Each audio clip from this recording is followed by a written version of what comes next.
Բարև ձեզ, սիրելի հայրենակիցներ, հարգելի գործընկերներ։ Գտնվում ենք ազգային ժողովի նիստերի դահլիճում, քննարկում ենք մի հարց, որը վստահ եմ մեր հանրության կողմից ոչ բավարար միանշանակ է ընկալվում։ Ես պատկերացնում եմ, որ մեր հայրենակիցներից ոմանք գտնում են, որ ընդհանրապես այս ժամանակահատվածում ընդդիմադիր խմբակցությունները արդյոք պետք է ունենան մասնակցություն ազգային ժողովի ամբողջական ձևավորման գործընթացում։ Արդյոք պետք է ստանձնեն սահմանադրությամբ վերապահված պաշտոնները։ Մենք քննարկել ենք նշված հարցը։ Եկել ենք այն եզրահանգման, որ պետք է ստանձնենք այդ պատասխանատվությունը։ Պատասխանատվություն ինչ տեսանկյունից։ Բնական է, սիրելի հայրենակիցներ, դիմեմ ձեզ, իմ երազանքը չի եղել լինել ազգային ժողովի պատգամավոր կամ ազգային ժողովի նախագահի տեղակալ։ Ավելին ասեմ, քանի որ կարծես նման հարցադրումներ երևի թե կհնչեն, արդյոք ես ունեցել եմ ցանկություն լինելու 9-րդ գումարման ազգային ժողովի պատգամավոր։ Եթե նայում ենք սուբյեկտիվ ցանկության տեսանկյունից, չեմ ունեցել։ Ավելին, մեր խմբակցության իմ բոլոր գործընկերները չեն ունեցել։ Հայաստանի Հանրապետությունում ընդդիմադիր խմբակցության պատգամավոր լինելը հեշտ չէ։ Ընդդիմադիր խմբակցության պատգամավոր լինելը մի քանի հստակ կանխատեսելի գործիքակազմ է ենթադրում։ Դրանք հիմնականում բխում են կամ վերաբերում են իմ իրավունքի ոլորտում առաջնային մասնագիտացմանը։ Քրեական իրավունք, քրեադատավարական իրավունք, այդ ոլորտի հետ։ Բայց այդ պատասխանատվությունը ստանձնում ենք։ Ինչի համար ենք ստանձնում այս պատասխանատվությունը։ Որովհետև մենք գտնում ենք, որ ազգային ժողովի սահմանադրությամբ վերապահված բոլոր լիազորությունները, գործիքակազմերը պետք է իրացվեն մեկ առաջնային նպատակի համար՝ ուժեղ Հայաստան ունենալու։ Ես վստահ եմ, որ այս բառակապակցությունը, երբ ասում եմ, նույնիսկ այս նիստերի դահլիճում, չնայած քաղաքական հակադիր, տիտանական հակադիր մոտեցումներին, բայց համաձայնություն կա։ Հայաստանի Հանրապետության յուրաքանչյուր քաղաքացի եւ հայ ժողովրդի հավաքական կամքը ուժեղ Հայաստան ունենալու մեջ է։ Պարզապես ուժեղ Հայաստանի ունենք մենք մեր կոնցեպտը, այլ քաղաքական ուժ ունի իր կոնցեպտը։ Մենք ունենք անհանգստություն, մեղմ ասած։ Մենք չենք տեսնում, որ Հայաստանի Հանրապետությունը ճիշտ ուղղությամբ է ընթանում։ Մենք տեսնում ենք, որ Հայաստանի Հանրապետությունում կան կարմիր գծեր, որոնք խարխլվել են։ Ես անկեղծորեն եմ ասում, Հայաստանի Հանրապետության երևի ապագա սերունդը, երբ ուսումնասիրի ազգային ժողովի 9-րդ գումարման այս առաջիկա օրերի նիստերի սղագրությունը, իսկ ազգային ժողովի նիստերի սղագրությունը նաև նրա համար է, որ միշտ պատմությունը այն հիշի, արձանագրի։ Երբ մենք տեսնում ենք, որ հայոց հայրապետի նկատմամբ մեղմ ասած վիրավորական արտահայտություններ են հնչում եւ մեր մայր աթոռը վերածվում է քաղաքական քննարկման առարկայի եւ այն նախաձեռնվում է մեկ ուժի կողմից եւ այդ մեկ ուժը քաղաքացիական պայմանագիրն է։ 2025 թվականին, սիրելի հայրենակիցներ, մայր աթոռը պաշտպանող մեկ նախադասության համար այն անձը, որը ունի ազգային բարերարի կարգավիճակ, որին ձեզանից շատ-շատերը հակադիր քաղաքական ուժի ներկայացուցիչները երբևէ մի բացասական խոսքով չեն նկարագրել։ Պարզապես հնչած խոսքի համար, որ մեր ձևով կմասնակցենք եկեղեցու պաշտպանությանը, դուք իրեն կալանավորեցիք։ եւ կալանքի տակ եք պահում մինչ օրս։ Բացառապես այդ նախադասության համար է, որ Սամվել Կարապետյանը եղել է կալանավորված մինչև նոյեմբեր ամիսը ներառյալ։ Հունիսի 18-ից նոյեմբեր ամիսը։ Այնուհետև, քանի որ ավելացել էր մեկ այլ հոդված, տնտեսական բնույթի եւ այլ, որի հետ բոլոր դատարանները ունեին անհամաձայնություն, բայց Վճռաբեկ դատարանը մի կեր փորձում է հիմնավոր կասկածի վերաբերյալ դիրքորոշում հայտնում, ու որ պատկերացնեք, սիրելի հայրենակիցներ, մեր դատական նիստից ժամեր առաջ դատախազը այդ որոշումը բերում է, փոխանցում է քննիչին, որ քննիչը դատական նիստի ժամանակ դա հայտնի։ Սենց երևույթներ տեղի են ունեցել,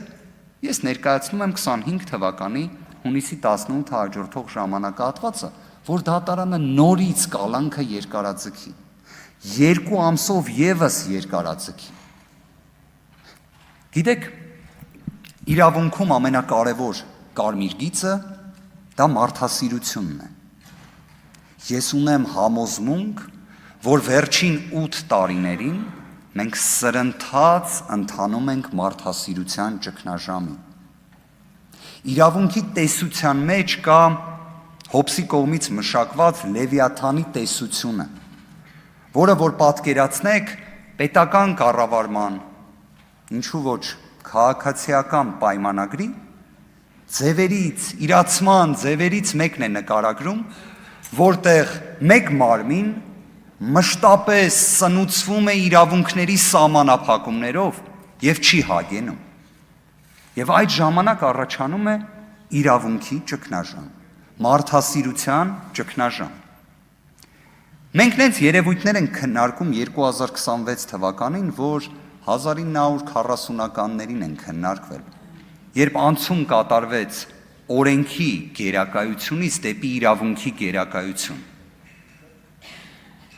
Այս տարիների ընթացքում ես բազմաթիվ իրավունքի նսեմացումներ տեսել եմ։ Գիտեք,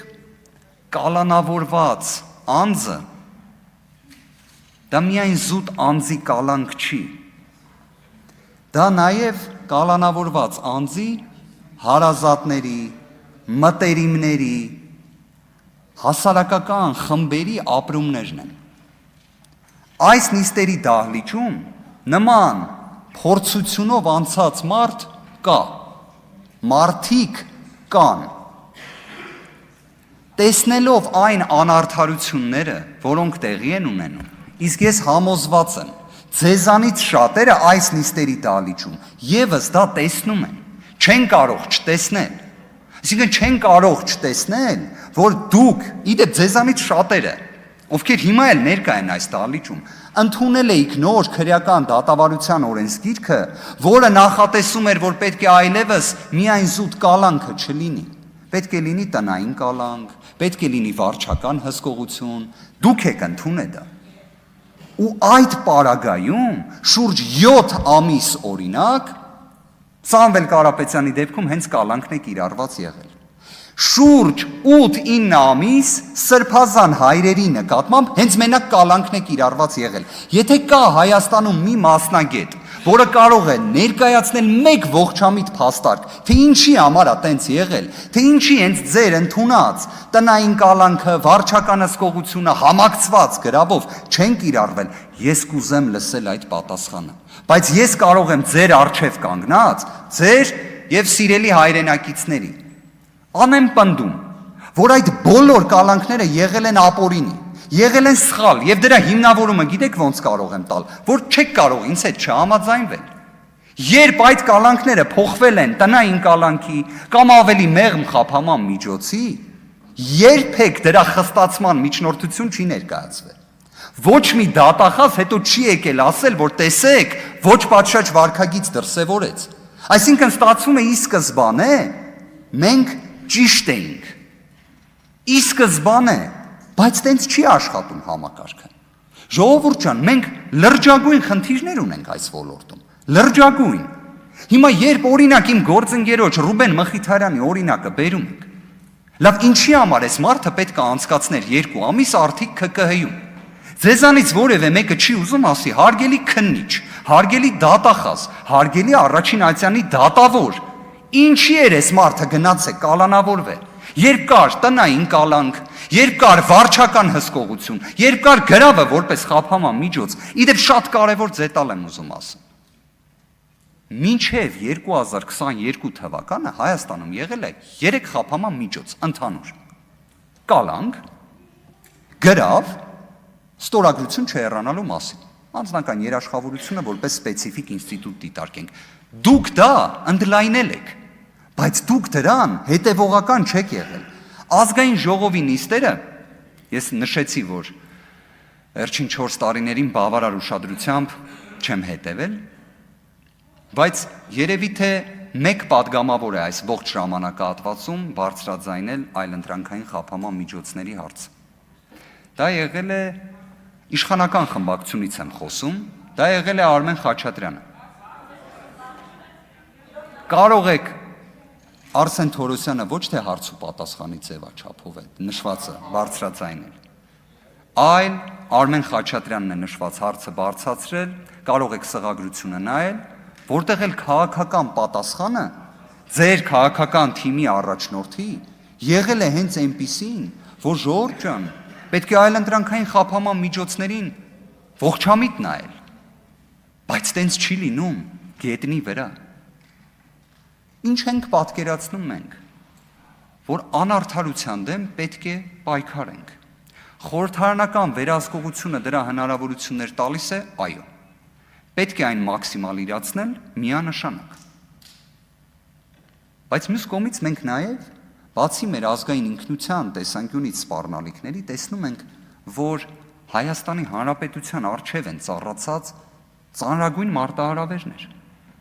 Ես երեկ լսեցի, որ օրինակ պարոն Ռուբինյանը նույնիսկ խոսում էր, որ նույնիսկ այս պահին Ադրբեջանը, Թուրքիան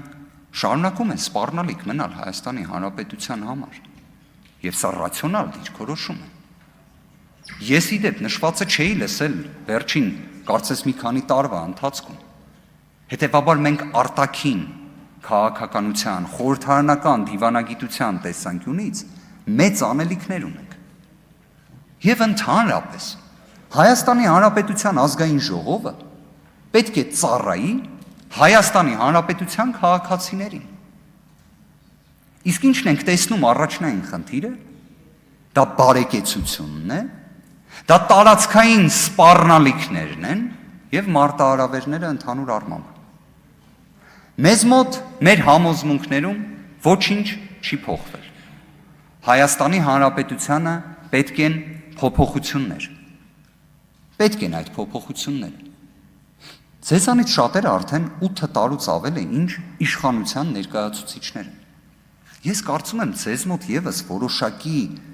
ներքին անհանգստություն կլինի, որովհետև երկար իշխանություն լինելը ի վերջո լավ տեղ չի տանում։ Իսկ մենք տեսել ենք վերջին տարիները ինչ մարտահրավերներ են եղել։ Ես չեմ ուզում մենք հիմա անդրադառնանք քաղաքացիական պայմանագրի վերջին 8 տարիների պաշտոնավարման հետևանքներին։ Չեմ ցանկանում։ Պետք է նայենք առաջ, պետք է նայենք դեպի ուժեղ Հայաստան, որտեղ այո, կրկին կասեմ, մեզ պետք են փոփոխություններ, այդ թվում քաղաքական փոփոխություններ, այդ թվում խորհրդարանական կառավարման համակարգին բնորոշ։ Բայց նաև ուզում եմ մի քանի ծրագրային դրույթ նշել ընդհանրապես ազգային ժողովի աշխատանքների տեսանկյունից։ Հետաքրքիր հանգամանք է, օրինակ 8-րդ գումարման ազգային ժողովում երևի 3-4 դեպք կհիշեն մեր գործընկերները, որտեղ իրապես գետնի վրա լուծումների վերաբերյալ քննարկումներ են եղել, որտեղ ընդդիմության եւ իշխանության կարծիքների բախում է եղել։ Ինչի դա չի լինում։ Օրինակ այդ հարցը տվել են գործընկերները իրենց։ Չի լինում մեկ պատճառով, որովհետև օրենքի նախագծերը, որոնք նախաձեռնում է ընդդիմությունը, մշտական հանձնաժողովներում մշտապես ստանում են բացասական քվեարկություն։ Արդյունքում ազգային ժողովի նիստերի, լիագումար նիստերի ձևաչափում դրանք չեն քննարկվում։ Այդտեղ կարծիքների բախում չի լինում։ Ես առաջարկում եմ, որ նշվածի վերաբերյալ լինի իրական փոփոխություն։ Թող ազգային ժողովը լինի իրապես օրենքի նախագծերի մասին, հայտարարությունների նախագծերի մասին, որը իրենից քաղաքական բովանդակությունը կներառի։ Եկեք այդ գիծը քաշենք, անկախ ամեն ինչից, թե անկախ նրանից ոնց կքվեարկվի այդ նախագիծը այս նիստերի դահլիճում, բայց թող քննարկվի այս նիստերի դահլիճում։ Այսինքն ուրիշ ինչ զբաղվածություն պետք է ունենա ազգային ժողովի падգամավորը։ Ազգային ժողովի падգամավորի առաջնային զբաղվածությունը պետք է լինի մաքսիմալ շատ օրենքի նախագիծ քննարկելը եւ այդ քննարկումների պրոդուկտը հանրությանը փոխանցելը։ Հայտարարությունների ձևաչափում կլինեն սուր քաղաքական հարցեր։ Իդեպ ազգային ժողովի նաև հայտարարության նախագծերի ձևաչափում կլինեն սուր քաղաքական հարցեր։ Կլինեն մտահոգություններ, որոնք թող արդեն հանրությունն էլ գնահատի եւ ըստ անհրաժեշտության դրանից բխող գործողություններ կարող է ձեռնարկի, որոնք կվերաբերեն արտաքին քաղաքականությանը, տարածքային ամբողջականության առջև մարտահրավերներին, սոցիալ-տնտեսական բնույթի մարտահրավերներին եւ այլն։ Մեկ այլ կարևոր գործիք, որը միջազգային փորձից վերջերս ուսումնասիրում էի, այդքան էլ տարածում չունի, բայց Հայաստանի Հանրապետությունը կարող է նշվածի առաջամարտիկներից մեկը լինի։ Դուք գիտեք, որ Եվրոպայի խորհուրդը ունի մարմին, որը կոչվում է Վենետիկի հանձնաժողով։ Նշվածը օրենքի նախագծերի վերաբերյալ կարծիք տվող մարմին։ Այդ մարմնին դիմող սուբյեկտներն են ազգային ժողովը եւ կառավարությունը, որոշ դեպքերում մարդու իրավունքների պաշտպանը։ Իդեպ կարծում եմ, որ Վենետիկի հանձնաժողովը նաև որպես դիմող սուբյեկտ պետք է դիտարկի ազգային ժողովի հենց ընդդիմադիր խմբակցության կողմից ընտրված նախագահի տեղակալի դիմելու կարգավիճակը, որովհետև որպես այդպիսին դիմելու գործիքակազմ այլ կողմից կարծիք ստանալու պետք է լինի, որովհետև կարող է լինել օրենքի նախագիծ, որը իշխանության կողմից նախաձեռնվի եւ իշխանությունը գիտակցաբար այն օրինակ չուղարկի միջազգային փորձագիտական կարծիքի եւ ընդդիմությունը ունենա գործիքակազմ դրան հակադարձելու։ Պետք է նաև ասեմ, որ ազգային ժողովի նախագահի տեղակալը ունի սահմանափակ լիազորություններ։ Այն բովանդակային առումով չի տարբերվում ազգային ժողովի որևէ падգամավորից։ Լիազորությունը ըստ էության վերաբերում է նիստը նախագահելուն։ Պայմանականորեն ես արդյոք հավանական համարում եմ, որ ընտրվելու դեպքում երբևէ պետք է ազգային ժողովի նիստ նախագահեն։ Քիչ հավանական եմ համարում, բայց մի բան կասեմ հստակ։ Եթե ես ազգային ժողովի նիստ նախագահ եմ, իմ գործընկերները եւ այլ ազգային ժողովի падգամավորները ինձ համար պետք է լինեն հավասար օրենքի առջև։ Ես չեմ կարող, օրինակ, նիստը վարել այնպես, ինչպես երեք նիստի նախագահությունը իրականացվում էր պարոն Կոնջորյանի կողմից, բայց հատուկ ընդգծեմ, եթե իմ գործընկերը կլիներ առաջնային ելույթ ունեցողը, որի շրջանակներում ես կտեսնեի այդպիսի բովանդակություն, ես կընդհատեի այդ ելույթը։ Նախազգուշացում էլ կկիրառեի։ Հնարավոր այլ գործիքակազմներ նվազից դեպի խիստ միջոցի, ինչպես նախատեսված է օրենքով։ Ես ունեմ համոզմունք, որ Հայաստանի Հանրապետությունում վիրավորական արտահայտություններով խոսքը չպետք է կառուցվի։ Ես դրան իրապես եմ հավատում։ Ես իրապես եմ հավատում, որ այո, իրավունքն է, որ պետք է գերակայի։ Անկեղծորեն։ Պատկերացնում եմ, որ նշվածը, եթե ես պետք է դրա պատասխանատվություն կրողը լինեմ, որտեղ հիմնականում մյուս կողմից եմ մոտեցել հարցերին։ Բարձրաձայնողի, այլ ոչ թե ապահովողի։ Ապահովողի կարգավիճակում բնականաբար նույն սկզբունքը պետք է իրացնեմ։ Այդքան էլ ճիշտ։ Ամփոփելով խոսքս, սիրելի հայրենակիցներ, մենք պատասխանատվությունից չենք խուսափել, չենք խուսափելու, եւ ես ինքս իմ պատասխանատվությունը գիտակցում եմ, թե որպես ուժեղ Հայաստան կուսակցության անդամ, թե որպես ուժեղ Հայաստան խմբակցության անդամ, թե որպես ազգային ժողովի պատգամավոր թիմը ներկայացնող։ Իմ փորձը ունեմ, փորձիցս հետևություններս եւս արել եմ։ Շնորհակալ եմ Ուժեղ Հայաստան խմբակցությանը, Ուժեղ Հայաստան կուսակցությունների դաշինքի առաջնորդին ինձ առաջադրելու համար ազգային ժողովի նախագահի տեղակալի պաշտոն։ Շնորհակալ եմ։ Շնորհակալություն, պարոն Վարդևանյան, մի փոքրիկ ուղղում անեմ, ես ոչ թե ասել եմ, որ Թուրքիան եւ Ադրբեջանն են սպառնալիք, այլ ասել եմ, որ սպառնալիք է Թուրքիա